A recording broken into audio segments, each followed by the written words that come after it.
Pornografia, o cristão não pode ou pode, mas não deve?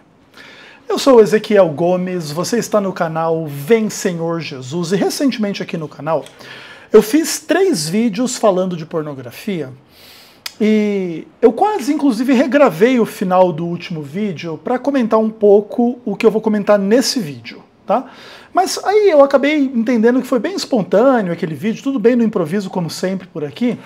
E pensei assim, não, então beleza, então eu faço mais um vídeo falando desse tema e agora fazendo assim uma conclusão que para mim ela é muito importante em relação à discussão da pornografia e que inclusive tem que ver assim um pouco com uma certa dica para algumas pessoas que ficam angustiadas em função do problema com a pornografia e querem pensar um pouco como vencer isso na prática, tá?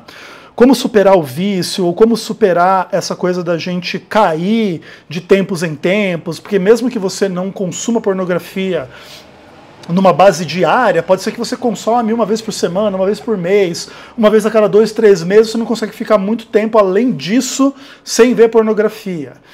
E quais são os mecanismos que a gente pode entender do ponto de vista tanto espiritual quanto psicológico e etc., para a gente, enfim, se educar e melhorar nesse aspecto e deixar de ter comunhão com a pornografia e coisas assim do tipo.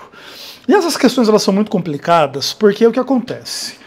Seres humanos são diferentes e eles consomem pornografia por motivos diferentes. E eles se viciam quando isso acontece por motivos diferentes, ou por meios diferentes, e também eles superam o vício de maneiras diferentes. Então o que eu vou falar aqui provavelmente não serve para todas as pessoas, tá?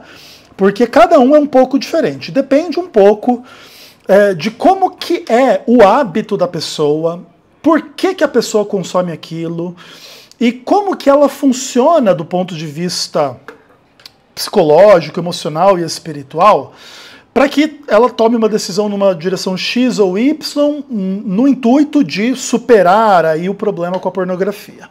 E muitas das coisas que a gente vai falar aqui hoje também serve para você parar para pensar em tudo aquilo que você tem como vício e que você quer superar, como que faz, né?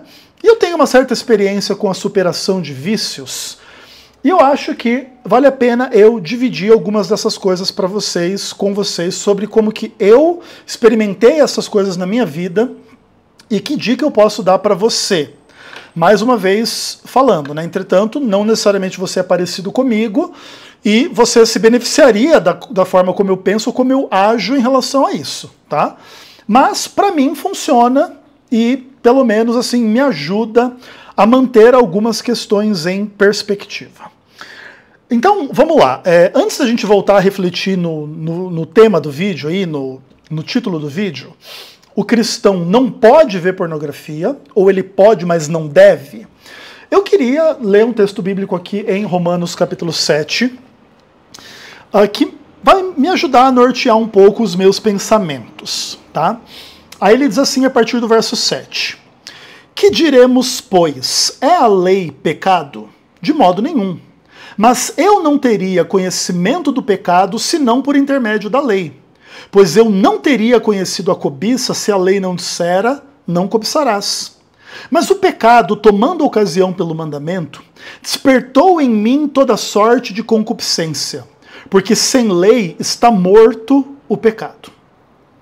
A argumentação de Paulo, não só aqui em Romanos 7, mas em muitos outros pontos das suas cartas, não é uma argumentação simplista, é uma coisa até inclusive que dá um pouco de trabalho a gente identificar o que ele está querendo dizer ou não, qual é a experiência dele como pessoa, ou dos cristãos, ou dos seres humanos de forma geral, que explicam a retórica dele nesse tipo de passagem, mas a ideia é que a proibição na direção de que uma coisa seja feita, muitas vezes ela tem efeito oposto daquilo que ela pretende em termos de proibição, tá? E essa é uma questão assim muito profunda na vida humana, tá? Isso aqui tem muito a ver com a nossa condição como seres humanos, e isso pode ser muito facilmente percebido quando pais tentam educar os seus filhos, tá? E esse efeito aqui ele é percebido de forma muito clara. Quando pais tentam educar os seus filhos, eles proíbem uma determinada coisa.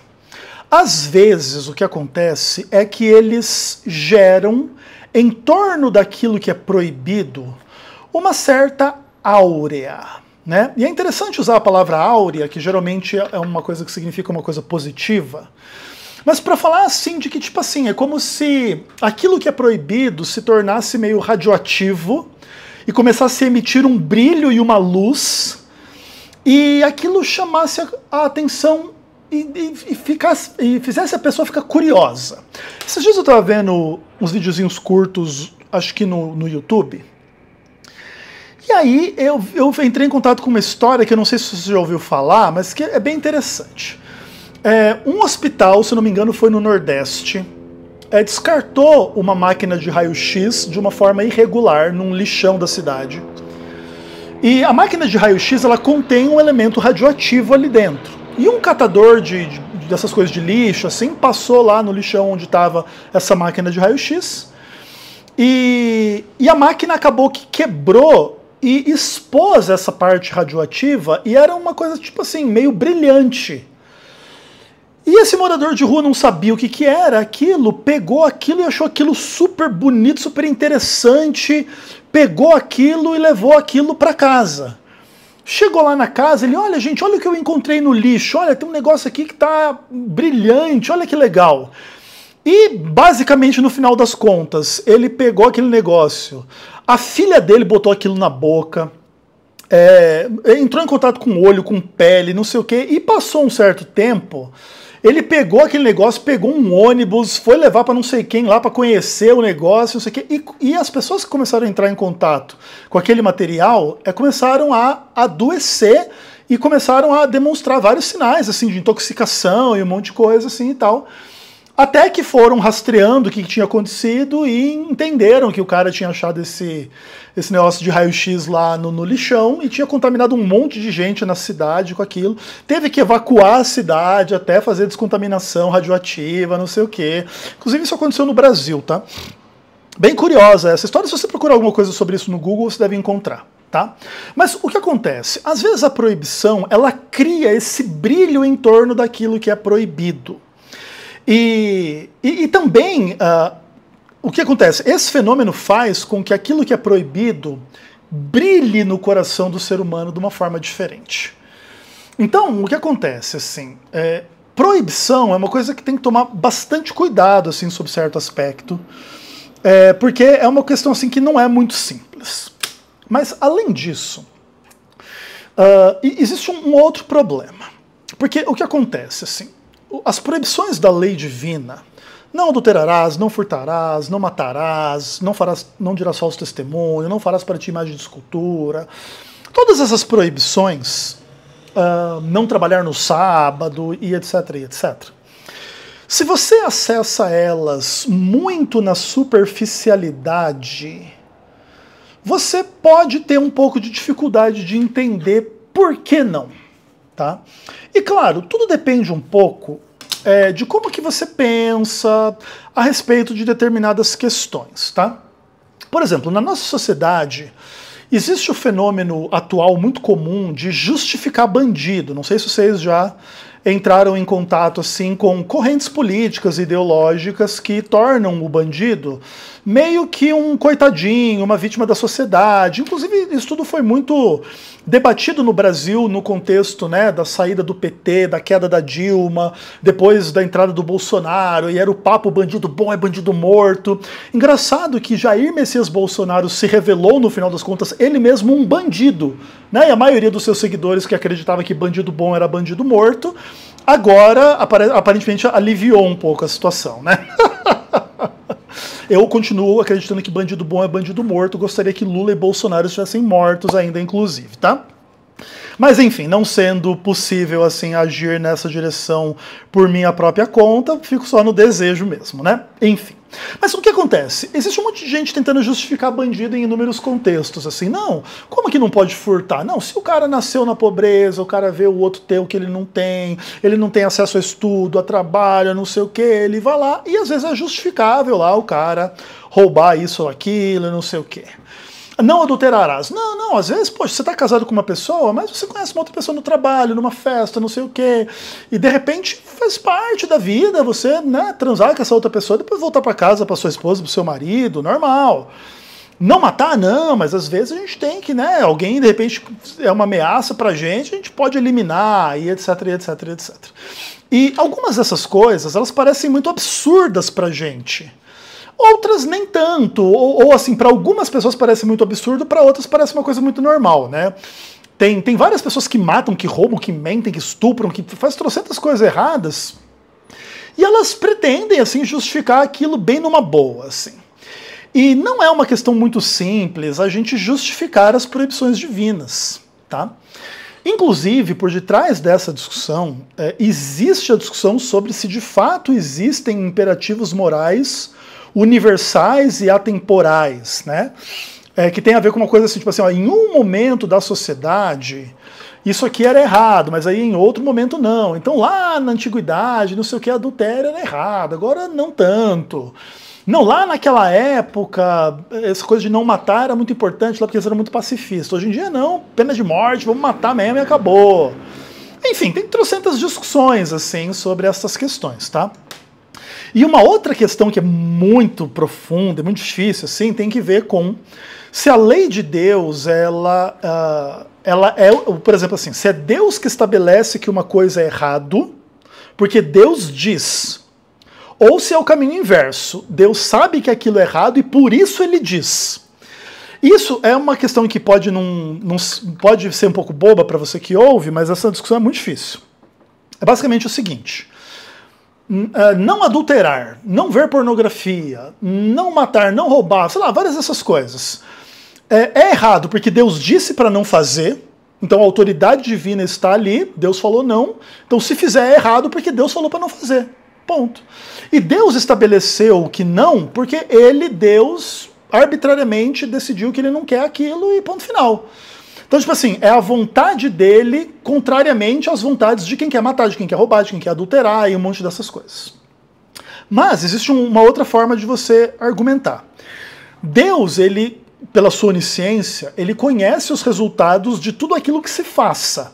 Então ele sabe que se você matar, se você roubar, se você adulterar, se você mentir, se você idolatrar, vai ter um monte de consequências ruins em inúmeros contextos, mesmo que num primeiro momento você pense que aquilo tá tudo ok, tá tudo bem, não sei o que lá. E aí, por causa dessa onisciência de Deus perceber onde é que isso tudo vai conduzir no final, é que Deus diz, não faça isso, não faça aquilo.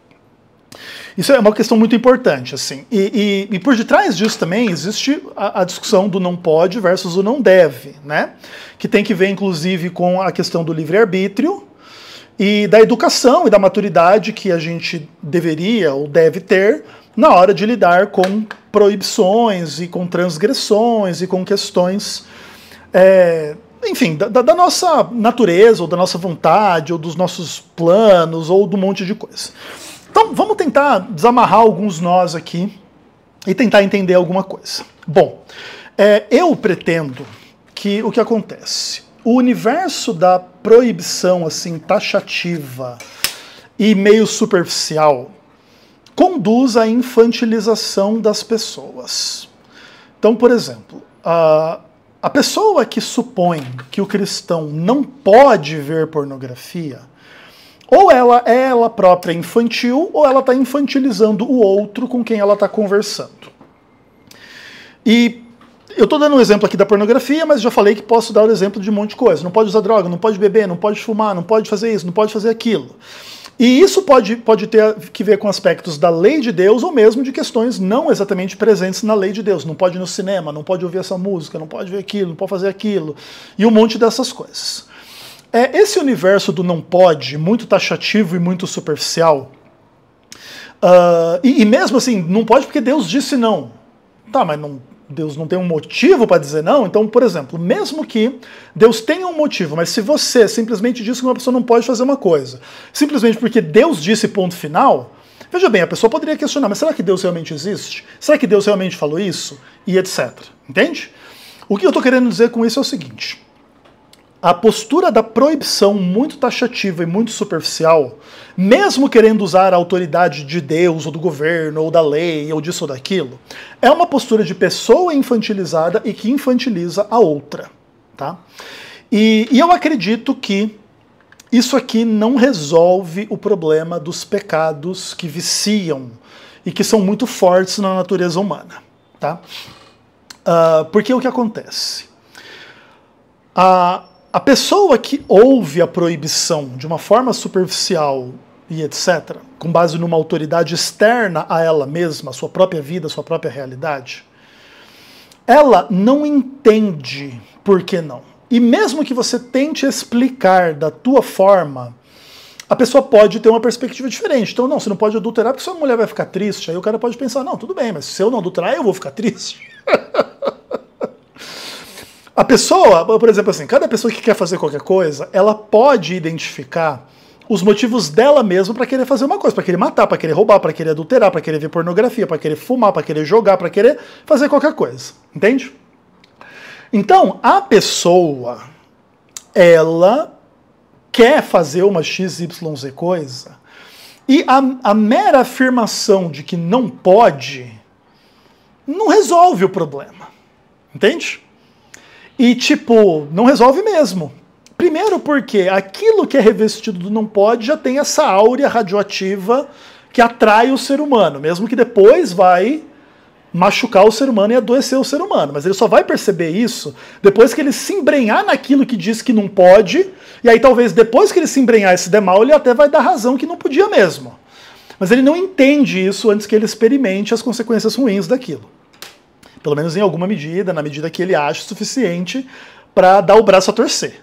Porque enquanto você não tem essa experiência, é difícil, entendeu? Então a mera afirmação infantilizada não pode, não resolve o problema. E também ela acaba negando o próprio livre-arbítrio que Deus deu, né?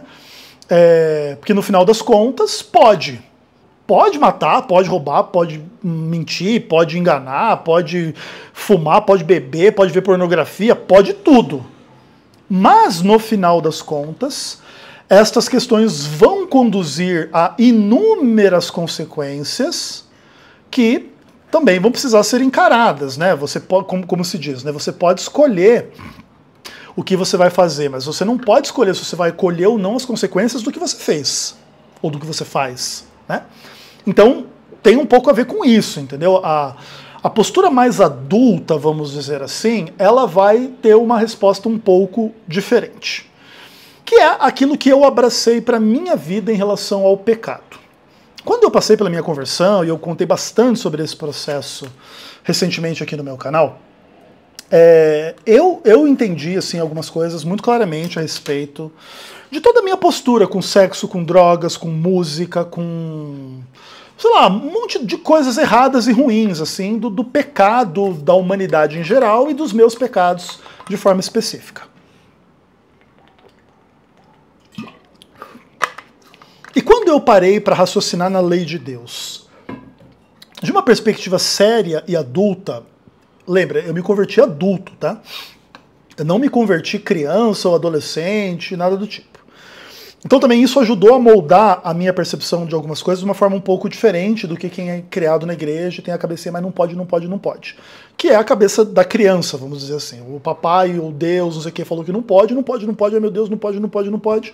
Mas ao mesmo tempo aquilo que não pode tem uma certa áurea, e aí acaba que também às vezes a pessoa acha que não pode, concorda que não pode, mas tá lá fazendo o que não pode, porque ela gosta de fazer o que não pode mesmo, né?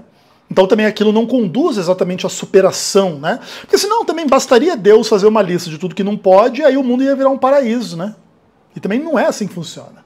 A natureza pecaminosa na nossa experiência, na nossa alma, no nosso coração, enfim, etc., é uma coisa super profunda e super complexa, né? Então mesmo a gente tendo ciência dos não podes, a gente pode e a gente faz. Depois sofrendo consequências ruins. Então o que acontece? Assim, tipo, quando eu raciocinei muito sobre essas coisas, Eu entendi muito claramente assim que os pecados eles não trazem aquela consequência assim mais perversa e negativa e horrível imediatamente. Essas coisas acontecem de forma meio gradual. Então você rouba uma coisa que você queria aqui, você ganha um benefício, você fica feliz, dá tudo certo. Só lá na frente, quando alguém descobre, chama a polícia, você sofre um processo, entra na cadeia, é estuprado na cadeia, não sei o que aí você... Putz, cara... E às vezes é meio tarde demais até mesmo para você se desvencilhar de algumas dessas coisas. Então, o que acontece? Assim, essa relação entre o pecado não desgraçar tudo imediatamente, ele desgraçando as coisas meio lentamente, é um aspecto complexo dessa realidade e que precisa ser comunicado às pessoas não de uma forma infantilizante e proibitiva. Então, eu não diria para ninguém que tem problema com pornografia, não pode ver pornografia. Eu diria pode. Pode sim, pode. Inclusive, a psicologia reversa, ela ensina um pouco algumas coisas assim, que através de você concordar com a pessoa naquilo que ela quer fazer de errado, você inclusive instigar ela a fazer cada vez mais errado, entendeu? Para ela perceber a loucura daquilo. Então chega alguém para você e, olha, cara, eu gosto de ver mulher pelada na internet, transando com trocentos caras de trocentas formas, eu acho maravilhoso, eu acho que não tem nenhum problema e tá tudo bem. Eu chegar pro cara e dizer assim, claro, cara, concordo, mano. É isso aí, mano. E assim, ó, é isso mesmo, entendeu, cara? A gente, inclusive, a gente tem que ficar vendo isso o tempo inteiro e se masturbando até pra gente nem conseguir mais transar com mulher de verdade, não, cara. Pra ficar só vendo esses vídeos aí. Daí o cara olha assim, para aí. Não, mano, eu quero ver a pornografia, mas não quero ficar só vendo de vez em quando. Eu quero transar com uma de verdade também. Não, não, cara. Pornografia é bem melhor, cara. Fica só assistindo aí os outros transar com a mulher. Não vai você transar com a mulher, não. Porque, ó, da pornografia, você vê 5 minutos de uma, você enjoou dela, você já passa pra outra, passa pra outra, passa pra outra. Você assiste 10 mil numa noite, cara. Quando é que você vai conseguir transar com 10 mil na realidade? Você não vai conseguir. Pornografia é muito melhor, cara. Entendeu? E aí, cara, você se masturba 1, 2, 3, 4, 5, 10 vezes por dia, você não faz mais nada da sua vida, você nem trabalha, você nem estuda, você não faz mais nada não, velho, você fica só nisso aí, isso é maravilhoso, cara, faz isso aí da sua vida. E às vezes é nesse tipo, claro, eu tô obviamente exagerando aqui o exemplo de você incentivar a pessoa a ver pornografia, mas eu acho que o ponto tá claro aqui. Mas o ponto é assim, tipo, às vezes a pessoa, ela não precisa da proibição, ela precisa da educação. Ela pode, mas ela não deve. E por que não deve? E aí é o ponto da educação. É só quando a pessoa abre o coração para isso aqui que tem alguma perspectiva dela vencer um problema. Então, por exemplo, pode fumar? Pode. Pode beber? Pode. Pode matar? Pode. Pode roubar? Pode. Só que tudo isso vai ter consequência no teu corpo, no teu coração, na tua mente, na tua família, na tua casa, na tua rua, no teu bairro, na tua sociedade, na cadeia perto da tua casa onde você vai morar, dependendo do tipo de coisa que você achar que você pode fazer. Na perdição a qual tudo isso vai te conduzir e nos sofrimentos e nos problemas. Claro, é como eu falei, né? Às vezes uma coisa ruim, ela não traz uma consequência ruim imediatamente, então às vezes a pessoa não percebe que aquilo é ruim. Então a pessoa vê a pornografia e ejacula e tem um orgasmo, ah, que coisa boa. E aí só depois que ela não consegue se relacionar direito com ninguém, que ela perde um monte de força de vontade de fazer coisas, de estudar, de trabalhar e se prejudica de trocentas formas, é que ela vai perceber o problema. Mas no final, para mim, a única esperança de solução de problemas de pecados que tem vício envolvido tem que ver com a pessoa ter plena consciência que ela pode, mas ela não deve. Tá? Quando eu fui tentar parar de usar drogas, houve um certo período que foi difícil parar. Eu diria assim, foi um período de alguns meses, assim. Sei lá, uns 3 meses. Um pouco assim ao redor da época que eu fui batizado na Igreja Adventista do Sétimo Dia Central de Curitiba. Inclusive, acho que eu nunca contei essa história, posso contar pra vocês hoje. Eu preciso talvez até fazer um vídeo meu sobre drogas, né? Mas enfim. Eu me batizei no final do evangelismo realizado pelo Mark Finley lá na Central de Curitiba em 2005. Só que aquele evangelismo ele durou acho que 15 dias, acho que foram 2 semanas de pregação todos os dias. E o que acontece? Eu acho que no começo dessa semana, nos primeiros dias dessa série, eu estava indo na igreja, eu já não estava com a Heloise, eu estava já com um batismo marcado, que eu ia me batizar não sei das quantas, e etc, e etc. E eu fui no culto, adorei e tal, mas eu saí de lá, passei na boca de fumo e comprei um baseado. Que eu tava assim, naquela vontade, sabe? E etc e tal, assim. E aí, tipo, coloquei o negócio no bolso e fui na direção da minha casa. Naquele dia, quando eu tava voltando pra casa com aquele baseadinho lá nas minhas coisas, claro, né, é muito difícil a gente atribuir as coisas que a gente tem na nossa cabeça a Deus, tá? Eu tenho consciência de que essas coisas são complexas. Mas eu vou colocar dentro da linguagem crente, da linguagem da fé, tá? Não vou também psicologizar. Cara, eu tive uma intuição que, creio eu, teve origem divina no Espírito Santo. E basicamente o papo foi assim: cara, se você quer fumar um baseado hoje, tudo bem, eu deixo. Mas você não precisa dessa mancha na sua história. E eu parei para pensar naquilo, assim, eu tive essa intuição, eu tive essa impressão, eu tive esse pensamento. E eu entendi o que aquilo significava. Eu podia tranquilamente enrolar um baseadinho, fumar um baseadinho de boa, como eu fiz muitas vezes em muitos contextos da minha vida. Mas também é verdade que eu não precisava fazer aquilo, e eu não precisava ter no meu currículo estar me preparando para ser batizado dali 10 dias e fumando maconha aqui, entendeu? E eu joguei fora aquele baseado, eu não fumei baseado aquele dia. Não vou dizer para vocês que eu não caí no futuro da perspectiva daquele dia, porque não seria correto e verdadeiro, eu estaria até caindo aqui num pecado aqui de dizer uma mentira, né? Inclusive depois do meu batismo eu fumei maconha, sei lá, umas 2, 3 vezes. A última vez que eu fumei maconha foi talvez assim, acho que 1 mês e pouco depois do meu batismo. Eu fui no ensaio de uma banda de um amigo, Fábio, lá em Curitiba. E no final do ensaio a gente fumou eu fumei um com ele. E aquele foi o último dia. Eu era batizado há 1 mês e pouco. Foi um pouco antes de eu ir para Cuiabá, onde lá eu vou conhecer a Cris lá e etc. Então, o início da minha jornada adventista não foi muito simples, mas aquilo faz 2005, vai fazer 20 anos esse ano. Então, por volta de novembro desse ano, vai fazer 20 anos que eu não uso drogas.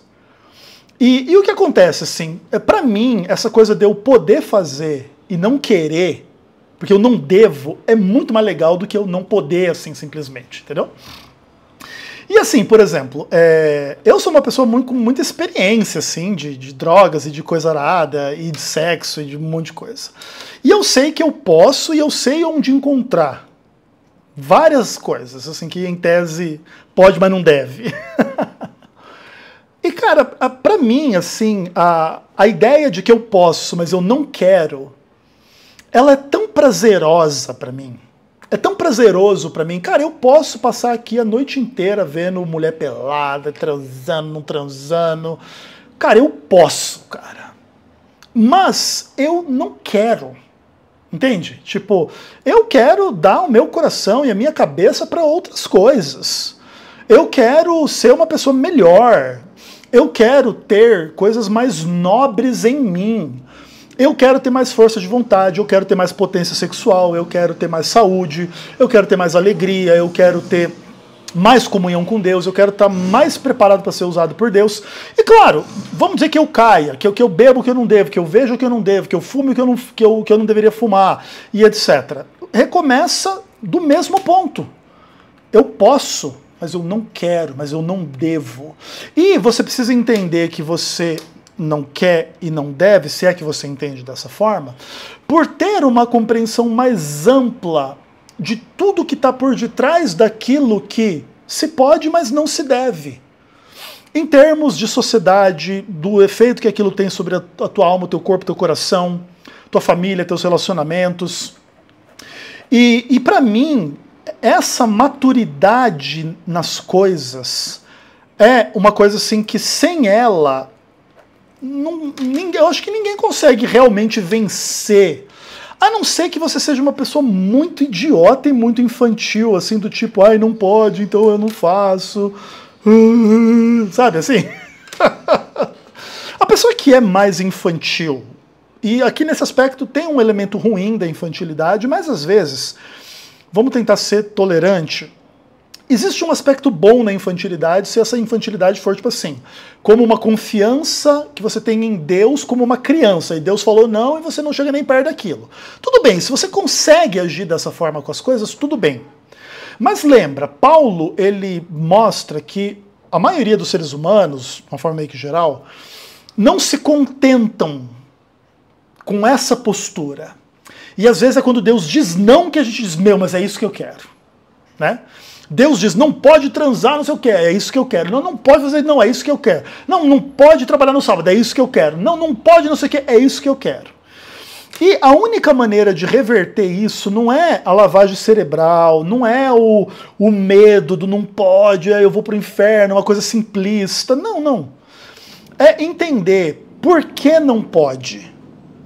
E que todo o prazer que você pode ganhar daquilo que pode, mas não deve, ou que em tese daí no fim acaba que não pode, não está no seu melhor interesse, não está na sua maior felicidade, não está na maior glória de Deus, não está naquilo que vai fazer não só você, mas todo mundo ao seu redor e a sociedade, enfim, mais feliz.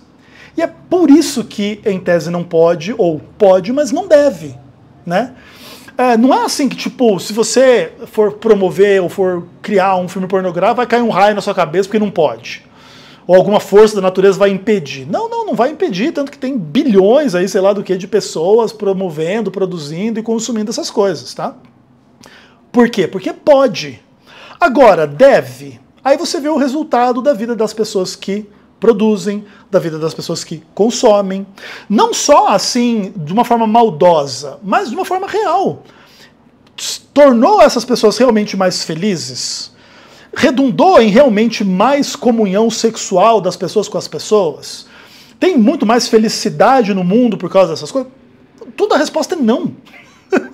Mesmo que você possa pegar exemplos muito pontuais, dizer, olha, essa menina aqui, nessa cena aqui, ela teve um orgasmo com esse cara aqui. Beleza. Para essa menina que teve um orgasmo com esse cara aí na cena que você assistiu, 1 milhão de meninas fizeram uma cena parecida e não tiveram orgasmo nenhum. E outra, ainda que você isole elementos de que X mulher é bonita, tem orgasmo, não sei o que, tá tudo certo, ali tá tudo bem mais ou menos ali naquela cena, aquela cena ela não é feita para você. Né? Eu sempre costumo ilustrar isso, cara, de uma forma assim que eu gostaria que todo mundo entendesse, assim, para pessoas caírem em si assim, em relação à pornografia. Eu sempre gosto de ilustrar, dizer o seguinte: imagine que você está numa mansão, tá, cheia de quartos, e você não sabe nada do que está acontecendo em nenhum quarto, todos os quartos são isolados acusticamente, você não consegue ouvir nada que está acontecendo dentro do quarto, fora do quarto. E de repente você vai no banheiro de noite, você volta, você entra num quarto errado, que é um quarto do lado do quarto que você estava. E você entra naquele quarto e ali está um casal se amando sexualmente. Tá rolando ali um sexo oral, ou um sexo anal, ou um sexo não sei de que jeito, e a menina é muito gata e não sei o que, sei lá. Uma cena maravilhosa de sexo. Você abriu a porta, você se deparou com aquilo. Você, literalmente, você iria baixar suas calças e se masturbar, seja você homem ou mulher assistindo aquela cena? Ou você ia fechar a porta e dizer, galera, desculpa, foi mal, e ir pro teu quarto? Sabe, tipo, o que acontece, assim, a sexualidade, ela é de quem vive. Não precisaria nem dizer isso, entende? Porque, tipo assim, é para quem vive desfrutar daquilo na intimidade delas, para que quando você viva na sua intimidade. Não é para ninguém que não tem nada a ver com aquilo participar, entende? E assim, as pessoas podem ser mais livres, elas podem ser menos plásticas, elas podem ser mais comunicadoras do que elas gostam ou não gostam, porque, por exemplo, se você vai transar na frente de uma câmera para 1 milhão de pessoas assistirem, você pode ter uma postura de atuar naquela cena como se você estivesse tendo prazer e você não está tendo. Agora, se você está transando sem ninguém ver e você não está curtindo muito, você chega pro cara ou chega pra mulher e diz, olha, não estou curtindo muito, vamos tentar por aqui, vamos tentar por ali, vamos se comunicar, vamos conversar sobre o que está acontecendo aqui, o que eu gosto, o que você gosta, como que não é. Entende? Então, quando a gente não está sobre o escrutínio de quem não tem que escrutinar a relação sexual, a gente se comunica melhor, a gente é mais feliz, dá tudo mais certo, do que você ter que posar para parecer para não sei quem, porque você está atrás de dinheiro e não realmente de comunhão sexual, entende? E aí, tipo, tem outras formas de ganhar, inclusive muito mais dinheiro do que dessa forma, se prostituindo, entende? Então, a pornografia, no final das contas, é vergonhosa e é lamentável. Claro, isso não impede os seres humanos de ter comunhão com a pornografia, mesmo isso sendo uma coisa vergonhosa e lamentável, mas o fato é, a gente tem que pensar sobre isso, a gente tem que ter maturidade para lidar com tudo isso, e para mim é essencial dizer, pode, mas não deve. E tem que entender por que não deve. E essa é a única maneira, na minha opinião, de ser adulto, é o único caminho assim, de ser adulto, de ser feliz, de ser autônomo e de tomar as rédeas da nossa vida nas nossas próprias mãos, não num aspecto de independência de Deus, mas num aspecto de ser humano. Eu posso, mas eu não quero. E aí se quebra o poder, o encanto daquela magia do proibido. Entendeu? Porque eu entendi por que não pode. E etc e tal. Para mim, esse é o único caminho. Não quer dizer que você pensar essas coisas vai fazer com que o vício saia da sua vida rápido e fácil. Não. Essas coisas elas têm que ver com elementos químicos no nosso cérebro, no nosso corpo, tem que ver com estruturas psicológicas da nossa descoberta da sexualidade, da nossa relação com o pai, com a mãe, com a família, com a mulher, com o marido, com isso, com aquilo, com pessoas que passaram pela nossa história do ponto de vista da sexualidade. Então, essas coisas não quer dizer que essa mentalidade que eu estou aqui explicando aqui vai eliminar o problema facilmente da sua vida. Mas pode dar um start para te ajudar a ter mais maturidade, a lidar com as coisas com mais autonomia, para você ser mais feliz. Porque no fim é isso que Deus quer, né? É por isso que não pode, ou melhor, é por isso que mesmo podendo fazer o que não presta, não deve, né? Pra gente ser feliz, porque no final das contas esse é o interesse de Deus quando Ele nos orienta os tais não pode, tudo bem? É isso, até o próximo vídeo, se Deus quiser. Um abraço.